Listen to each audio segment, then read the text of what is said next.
नमस्कार, आप देख रहे हैं न्यूज इंडिया। आपके साथ मैं दीपिका सिंह। करते हैं खबरों की शुरुआत बड़ी खबर के साथ, जहां जम्मू कश्मीर पहुंचे हैं सेना प्रमुख मनोज पांडे। आतंकी हमलों के बीच घाटी का दौरा होना है, एंटी टेरर ऑपरेशन की समीक्षा भी की जाएगी, सैन्य अधिकारियों के साथ बैठक भी करेंगे।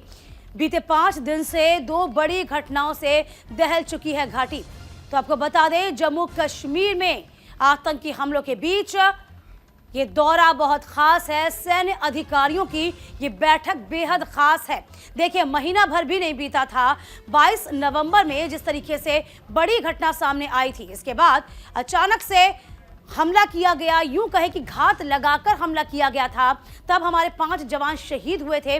लगातार इस तरह की घटनाएं घाटी में बढ़ती जा रही हैं और इस साल सबसे ज्यादा घाटी में आतंकी हमले हुए हैं। हालांकि हमारी सेना पुरजोर से मुंहतोड़ जवाब दे रही है, लेकिन इस बीच आतंकी हमलों के बीच ये घाटी का दौरा बेहद खास माना जा रहा है। तो एंटी ऑपरेशन इसकी समीक्षा करेगा, एंटी टेरर ऑपरेशन सैन्य अधिकारियों के साथ ये खास बैठक है। देखिए, यदि हम कुछ पैटर्न पे नजर दौड़ाते हैं तो आतंकियों का जो पैटर्न है बदला हुआ इस बार नजर आ रहा है।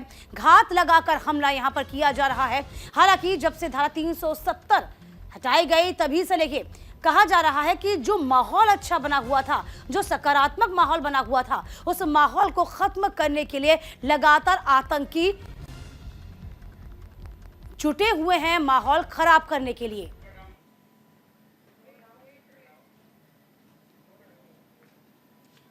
तो एंटी टेरर ऑपरेशन करेगा समीक्षा बैठक। आज आपको बता दें, तमाम जो प्रमुख हैं, सैन्य अधिकारी हैं, वह बैठक करने जा रहे हैं।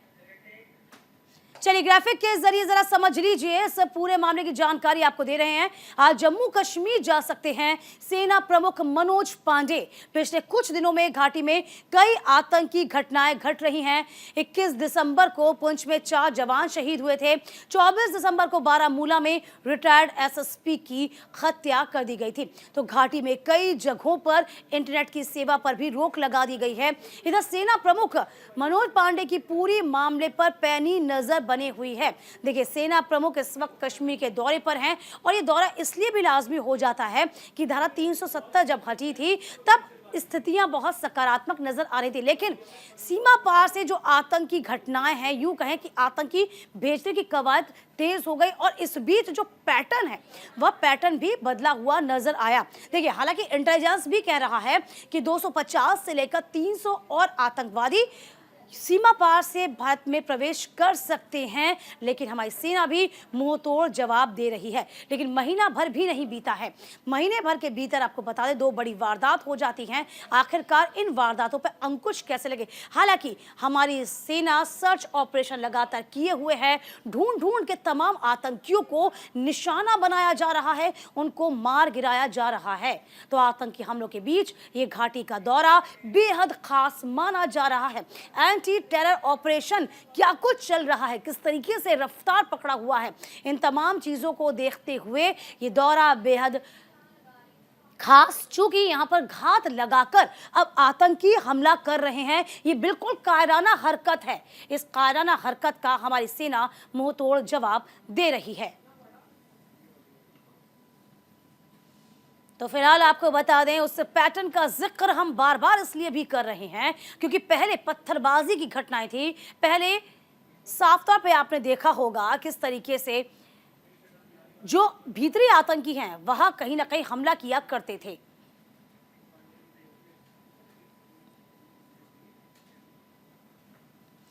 चलिए, आपको बता रहे हैं किस तरीके से आतंकी हमलों के बीच ये दौरा खास हो जाता है।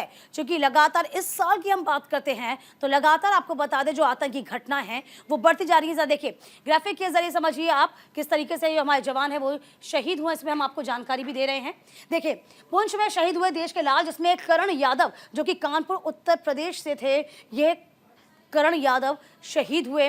इसके अलावा आपको ये भी बता रहे हैं, पुंछ में शहीद हुए देश के लाल में चंदन कुमार का नाम भी शामिल है, जो कि नवादा बिहार से ताल्लुक रखते हैं। ये वो जवान जो मुस्तैदी से खड़े होते हैं इसी के साथ आपको बता रहे हैं गौतम कुमार जो कि कोटद्वार उत्तराखंड से थे, यह भी हमारे बीच नहीं हुए और अपनी शहादत इन्होंने दी है।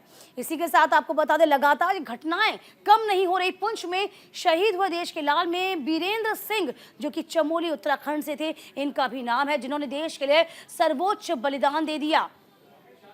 तो देखिए तमाम तरह की घटनाएं लगातार बढ़ती जा रही हैं और ये घटनाओं पर अंकुश लगाने के लिए ये दौरा सेना प्रमुख का बेहद खास माना जा रहा है।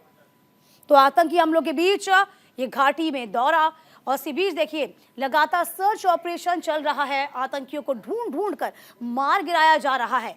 चूंकि पैटर्न इस बार बदला हुआ है, कायराना हरकतें लगातार जारी।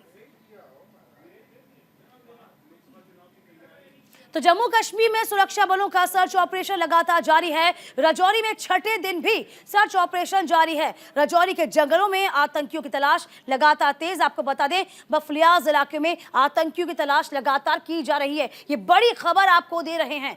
जम्मू कश्मीर में सुरक्षा बलों का सर्च ऑपरेशन लगातार जारी। राजौरी में छठे दिन भी सर्च ऑपरेशन लगातार जारी है, जिसमें राजौरी के जंगलों में आतंकियों की सरगर्मी से तलाश की जा रही है। बफरियाज इलाके में आतंकियों की तलाश है। हालांकि आतंकियों को ढूंढ ढूंढ कर मार गिराया जा रहा है, लेकिन जिस तरीके से कायराना हरकत आतंकियों के द्वारा की जा रही है, घात लगाकर हमला किया जा रहा है, उस पर अंकुश लगाना सबसे बड़ी प्राथमिकता अब हो चली है। फिलहाल ये बड़ी खबर आपको बता दें, राजौरी के जंगलों में तलाशी अभियान तेज है। बफलियाज इलाके में आतंकियों की तलाश की जा रही है। तस्वीर भी हम आप तक पहुंचा रहे हैं, जहां सुरक्षा बल मुस्तैद हैं।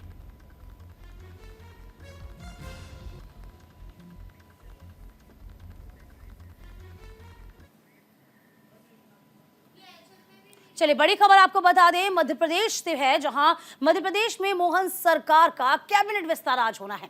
राज्यपाल से सीएम मोहन यादव ने मुलाकात की है। शपथ लेने वाले मंत्रियों की लिस्ट भी राज्यपाल को सौंपी गई है। तो आज मध्य प्रदेश में मोहन सरकार का कैबिनेट विस्तार होना है, जिसको लेकर भोपाल में सीएम मोहन यादव ने राज्यपाल मंगू भाई छगनलाल पटेल से मुलाकात की। सीएम ने कहा कि महामहिम हमारे नए मंत्रिमंडल को शपथ दिलाएंगे।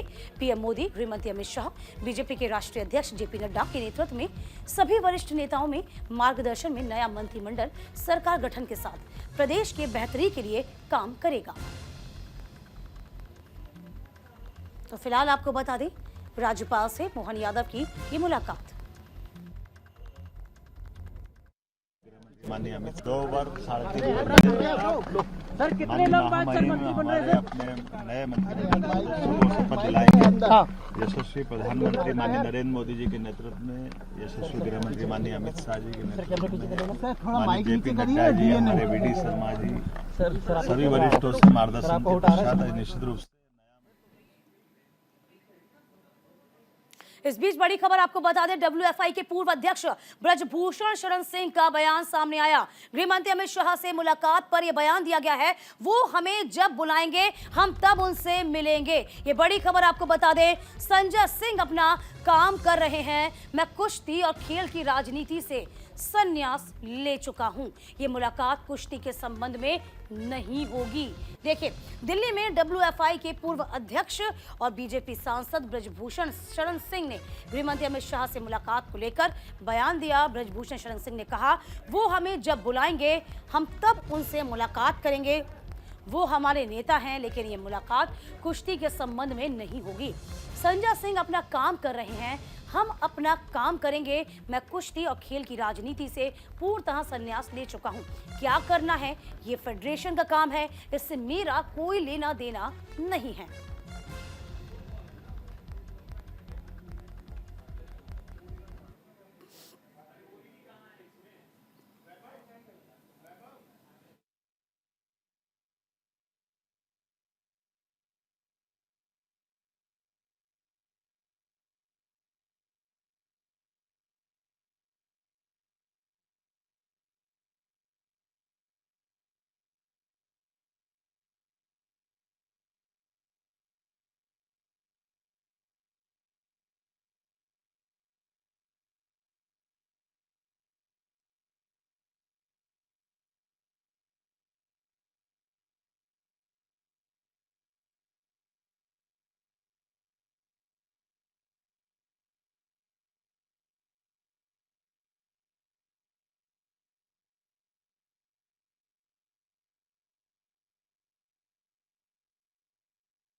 हैं।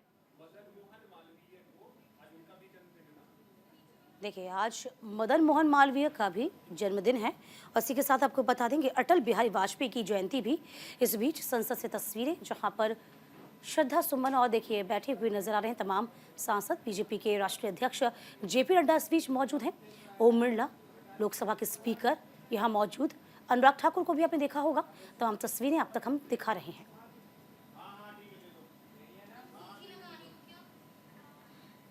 इस बीच देखिए बड़ी खबर आपको बता दें, अयोध्या दर्शन के लिए बीजेपी का खास प्लान तैयार कर लिया। हर लोकसभा से 2 से 5 हजार लोगों को रामलला के दर्शन बीजेपी कराएगी। तकरीबन 3 महीने तक यह अभियान जारी रहेगा, जिसमें 24 जनवरी से शुरू होगा अयोध्या दर्शन का कार्यक्रम। राम मंदिर की प्राण प्रतिष्ठा समारोह 22 जनवरी को होनी है, तो 22 जनवरी को प्राण प्रतिष्ठा का खास कार्यक्रम रखा गया है। तो बड़ी खबर आपको बता दें, अयोध्या दर्शन के लिए 2 से 5 हजार लोगों को रामलला के दर्शन कराएगी बीजेपी।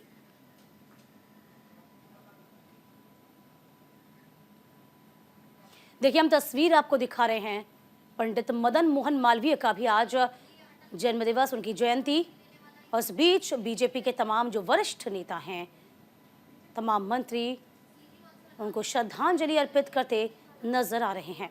प्रधानमंत्री नरेंद्र मोदी, लोकसभा के स्पीकर ओम बिरला, जेपी नड्डा और तमाम सांसद इस वक्त मौजूद श्रद्धा सुमन अर्पित करते हुए। तो तस्वीरें साफ तौर पर सामने हैं आपकी टीवी स्क्रीन पर। यहाँ श्रद्धा सुमन अर्पित कर रहे हैं मदन मोहन मालवीय जी को। आज ये तस्वीरें देखिए, प्रधानमंत्री नरेंद्र मोदी भी पहुंचे हुए हैं और श्रद्धा सुमन अर्पित करते हुए मदन मोहन मालवीय को नमन करती हुई तस्वीरें। रक्षा मंत्री राजनाथ सिंह मौजूद, ओम बिरला, स्पीकर लोकसभा, बीजेपी के राष्ट्रीय अध्यक्ष जेपी नड्डा, अनुराग ठाकुर और तमाम सांसद मौजूद। तो आज का दिन बेहद खास है। अटल बिहारी वाजपेयी की आज जयंती भी। और उसी के साथ साथ आपको बता दें कि ग्रुप तस्वीर यानी कि ग्रुप फोटो भी देखिए। ये ग्रुप फोटो का एक फोटो क्लिक करवा रहे हैं और देखिए इसी के साथ साथ तस्वीरें भी आप तक साझा हम कर रहे हैं।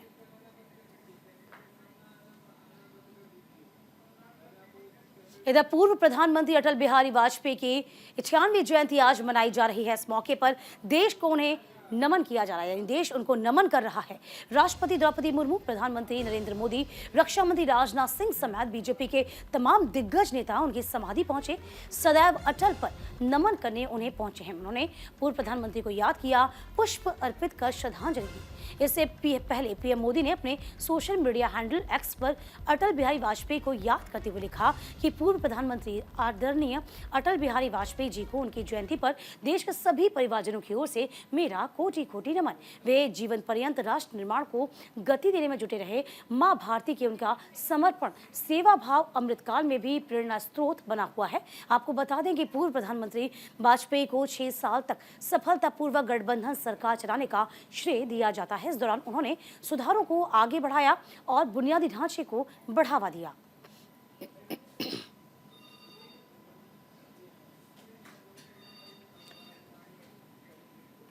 देखिए, हम 4 तस्वीरें आप तक दिखा रहे हैं। राष्ट्रपति द्रौपदी मुर्मू, उपराष्ट्रपति जगदीप धनखड़, प्रधानमंत्री नरेंद्र मोदी और लोकसभा के स्पीकर ओम बिरला, जहां सदैव अटल उनकी स्मृति पर पहुंचे। और देखिए यहाँ पर नमन करते हुए, श्रद्धा सुमन अर्पित करते हुए तमाम गणमान्य नजर आए हैं। तो आज अटल बिहारी वाजपेयी की 98वीं जयंती। राष्ट्रपति द्रौपदी मुर्मू, उपराष्ट्रपति जगदीप धनखड़, प्रधानमंत्री नरेंद्र मोदी, लोकसभा के स्पीकर ओम बिरला उनको श्रद्धा सुमन अर्पित करने के लिए पहुंचे हुए हैं।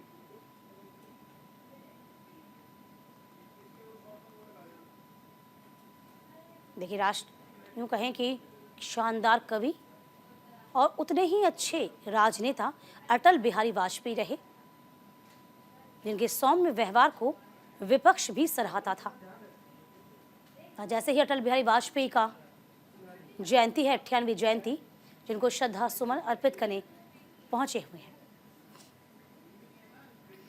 इस बीच कांग्रेस पर बीआरएस एमएलसी के कविता का अटैक। कांग्रेस चुनाव के वक्त कुछ बोलती है, कांग्रेस चुनाव के बाद सब वादे भूल जाती है। हिजाब पर बैन हटाने को लेकर कर रही है आगे पीछे, कांग्रेस के डीएनए में है, जो बोलते हैं वो करते नहीं। हैदराबाद में बीआरएस एमएलसी के कविता ने एक बार फिर से कांग्रेस पर जोरदार हमला बोला। कर्नाटक में हिजाब पर बैन हटाने को लेकर कहा कि कांग्रेस पार्टी चुनाव के समय कुछ भी बोलती है, लेकिन चुनाव खत्म होते ही सारे वादे भूल जाती है। कर्नाटक में भी उन्होंने यही किया। वो हिजाब पर बैन हटाने की बात कर रहे थे, लेकिन इस पर भी आगे पीछे कर रहे हैं। ये सब उनके डीएनए में ही है, जो बोलते हैं वो करते नहीं। लेकिन इलेक्शन, कांग्रेस पार्टी इलेक्शन के समय में कुछ भी बोलती है, लेकिन इलेक्शन खत्म होते ही वो सारे वादे भूल जाते हैं। कर्नाटका में भी उन्होंने यही किया कि 6 गारंटी दे रहे हैं, ये है वो है, और उस पर कोई अमलावरी अभी तक ढंग से हुआ नहीं है। दूसरी बात, हिजाब पे बैन हटाने की बात, specially in the educational institutions, वो कह रहे थे, लेकिन अभी उसके ऊपर भी वो आगे पीछे हो रहे हैं। ये तो कांग्रेस पार्टी के डीएनए है, जो बोलते हैं वो करते नहीं है। अब देश की जनता को डिसाइड करना है कि हमें कांग्रेस पार्टी। देखिए, सीधा हमला है ये के कविता का। साफ तौर पे कहा, कथनी और करनी में अंतर है कांग्रेस की, जो कहती है वो करती नहीं है। तो फिलहाल आपको बता दें, तेलंगाना चुनाव और चुनाव में किस तरीके से कांग्रेस ने जीत दर्ज की है। इस बीच के कविता का ये बड़ा बयान और बड़ा आरोप। गुजरात के द्वारिका में 23 से 24 दिसंबर को आयोजित 2 दिवसीय महारास में 37,000 से भी ज्यादा महिलाएं एकत्रित हुई। इन महिलाओं ने पारंपरिक लाल पोशाक पहनी थी। भगवान कृष्ण मूर्ति के चारों ओर घेरे में कृष्ण भक्ति में लीन होकर नृत्य किया। यह आयोजन बाणासुर की बेटी और भगवान कृष्ण की बहू उषा के रास में याद में किया जाता है। अखिल भारतीय यादव समाज अहिरानी महिला मंडल की ओर से आयोजित ये कार्यक्रम विशाल नंदराम परिसर में हुआ। सभा में न सिर्फ भारत के कई हिस्सों से बल्कि दुनिया भर से प्रतिभागी इसमें शामिल हुए। इस आयोजन में 1.5 लाख से भी ज्यादा अहीर यादव समुदाय के सदस्यों ने हिस्सा लिया था। प्रदर्शन के बाद सभी 37,000 महिलाओं को गीता पुस्तक के उपहार से सम्मानित किया गया। इस कार्यक्रम को देखने में द्वारिका में शामिल होने के लिए गुजरात सहित देश और दुनिया भर से अहीर समुदाय के लोग शामिल हुए। कार्यक्रम के दौरान अहीर समाज की ओर से द्वारिकाधीश जगत मंदिर में आसपास सफाई अभियान भी चलाया गया था। साथ ही द्वारिका नगरी में शांति यात्रा का आयोजन भी किया गया।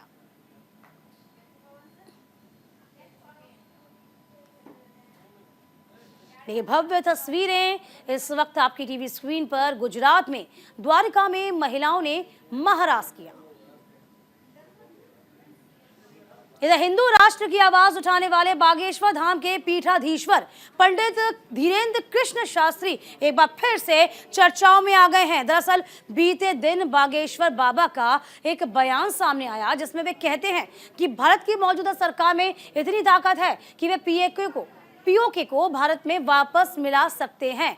शास्त्री पीएम मोदी से पीओके की अर्जी लगाने की बात कहते हैं। बयान में पहले उन्होंने पीएम मोदी को राम मंदिर निर्माण के लिए साधुवाद तो किया ही, वहीं अब बाबा ने पीएम मोदी से अखंड भारत पूरा करने की बात कही। पीएम नरेंद्र मोदी के आबू धाबी दौरे पर धीरेन्द्र कृष्ण शास्त्री ने इस बात को सामने रखा। उन्होंने कहा कि अखंड भारत के सपने का एक स्टेप बढ़ता चला जा रहा है। वर्तमान भारत सरकार में इतना दम है कि प्रधानमंत्री में इतनी सामर्थ्यता है कि वो पीओके को देश में मिला सके। ललकार करके ले लेंगे। वर्तमान भारत सरकार में इतनी दम है, वर्तमान माननीय प्रधानमंत्री में इतनी सामर्थ्यता है, और भारतीय नागरिक होने के नाते हमने भी वोट डाली है, तो हमारे वोट का अधिकार है कि पीओके को वापस मिलाया जाए। यही हमारी जल्दी होगा। अपने बाप की चीज नहीं मांगेंगे तो बाप दूसरों की मांगेंगे। वो अपने बाप की बाप होती है पीओके। तो कथा के चलिए, फिलहाल वक्त छोटे से ब्रेक का हुआ है, कहीं मत जाइएगा, फौरन लौटेंगे कुछ और खास खबरों के साथ।